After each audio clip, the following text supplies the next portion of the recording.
Seru amat main ponselnya, sindir Baskara datar. Ia menyimpan tahu goreng di meja, lalu duduk di kursi tepat di depan Elisa. Elisa memilih tak membalas pesan dari Manda. Balas chat dari teman, ujar Elisa mulai menyendokkan nasi di piring Baskara, tak lupa dengan menambahkan lauk pauk. Terima kasih, ucap Baskara saat Elisa sudah selesai menaruh nasi dan lauk pauk di piringnya. Elisa bergumam seraya menyendokkan makanan ke dalam piring Elisa. Mereka mulai makan tanpa mengeluarkan suara. Mereka makan menggunakan tangan langsung. Sebelum itu cuci tangan dulu. Makan tanpa sendok itu memang lebih nikmat. Soal masakan Baskara menurut Elisa lumayan. Rasanya hanya sedikit asin dan masih layak untuk dimakan. Maklum, sepertinya ia sedikit lupa cara memasak karena sudah lama tak di dapur. Gimana? Tanya Baskara saat mereka selesai makan. Elisa membereskan piring dan gelas, menyimpannya di wastafel. Gimana apanya, Mas? Masakan saya gimana rasanya? Tanya Baskara kembali. Sedangkan tangannya sibuk membersihkan meja makan. Oh, tentang pendapat masakannya toh. Elisa kira dia akan cuek bebek tentang ini. Enggak buruk, jawab Elisa sekenarnya. Baskara mendekati Elisa yang sedang bersandar di wastafel. Saya aja yang nyuci, perih nanti tangannya.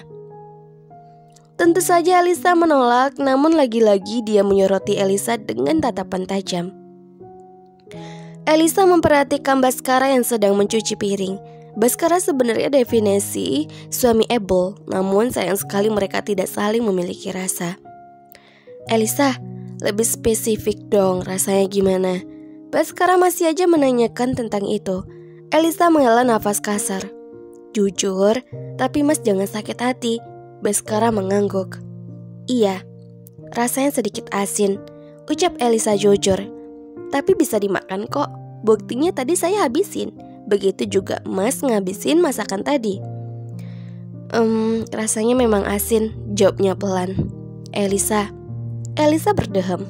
Maaf, ujar Baskara tiba-tiba. Dia sudah selesai mencuci piring. Maksudnya, maaf untuk apa?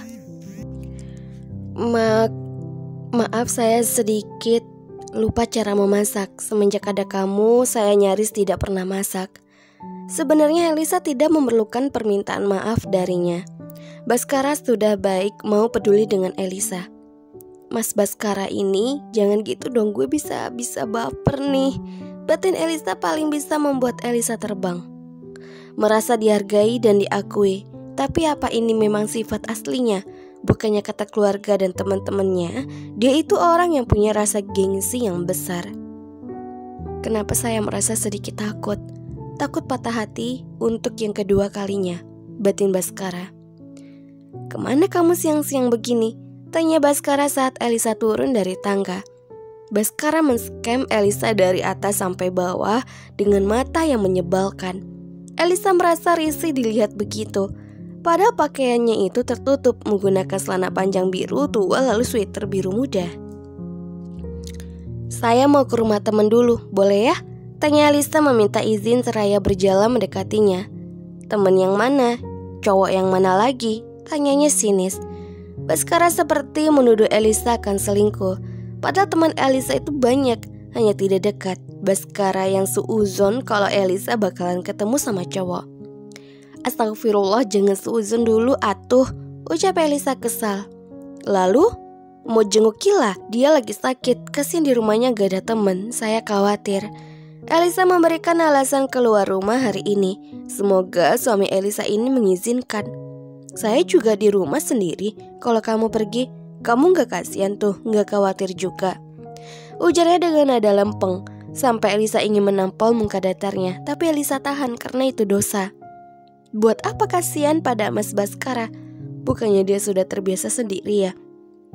Mas, gimana sih? Ini kan beda kalau Mas itu sehat, sedangkan teman saya lagi sakit. Masa gak ngerti? Elisa memanyunkan bibir 5 cm, tanda kekesalan Elisa padanya. Baskara mengangguk. Ya, saya izinkan. Jawabnya membuat Elisa tersenyum senang. Saya antar, ujar Baskara berniat berdiri. Dengan cepat Elisa menahan lengannya dan meraih tangannya untuk dikecup. Gak usah, lagian udah ada yang jemput, ucap Elisa setelah mencium tangannya. Maksudnya ojek online yang akan menjemputnya. Siapa? Tanyanya keras saat Elisa mulai membuka pintu utama. Terlintas di otak kecil Elisa untuk menggodanya. Sama bebek atuh, teriak Elisa karena jarak ruang keluarga cukup jauh. Lalu dengan cepat keluar rumah, tak lupa menutup pintu. Terdengar teriakan di dalam rumah. Elisa, bebek apa maksud kamu? Elisa tertawa keras. Cukup menghibur juga rupanya. Ternyata seseru itu menggoda Baskara. Kebetulan ojek online yang Elisa pesan sudah tiba di depan rumah. Elisa menaiki motor itu sebelum memakai helm. Elisa lihat Baskara sedang mengintip di jendela. Elisa menjulurkan lidah mengejeknya. Baskara memelototi Elisa seakan berbicara. Awas kamu. Lalu abang ojolnya menjalankan motor setelah Elisa selesai memasang helm. Lucunya, batin Baskara. Tok tok tok, assalamualaikum. Waalaikumsalam. Keduanya bersalaman kepada orang tua, lalu mempersilakannya untuk masuk. Berbincang cukup lama. Elisa menawarkan makan. Mama sama papa bagaimana? Mau langsung makan aja? Elisa tadi udah masak juga kok, ujar Elisa tersenyum. Sebenarnya sih kita udah makan tadi, tapi gak apa-apalah ya kalau kita makan lagi di sini. Papa Baskara, Mama Baskara, Elisa serta kedua orang tua mereka berjalan menuju dapur. Masakan menantu mama emang gak perlu diraguin lagi, ujar sang mama sambil tersenyum dan Elisa hanya tergagah kecil. Mama baru tahu kalau anak mama ini pintar masak. Di rumah mana pernah mau bantuin mama, kata mamanya Elisa setengah memuji dan mengejek setelah memakan masakan Elisa. Kan sekarang beda mah, Elisa mencebikkan bibir. Tapi ini emang beneran enak, bisik Baskara yang berada di sebelah Elisa. Yalah kan saya yang masak, bisik Elisa di telinga badak dengan nada angkuh. Iya, jengah Baskara. Jadi gimana? Udah ada tanda-tanda cucu mama belum? Tanya mamanya Baskara antusias. Saat ini Elisa, Mama Baskara dan Mama Elisa sedang membereskan sisa makan mereka tadi dengan mencuci piring dan mengelap meja. Sedangkan Baskara, papanya Baskara dan Papa Elisa sedang mengobrol di ruang tamu.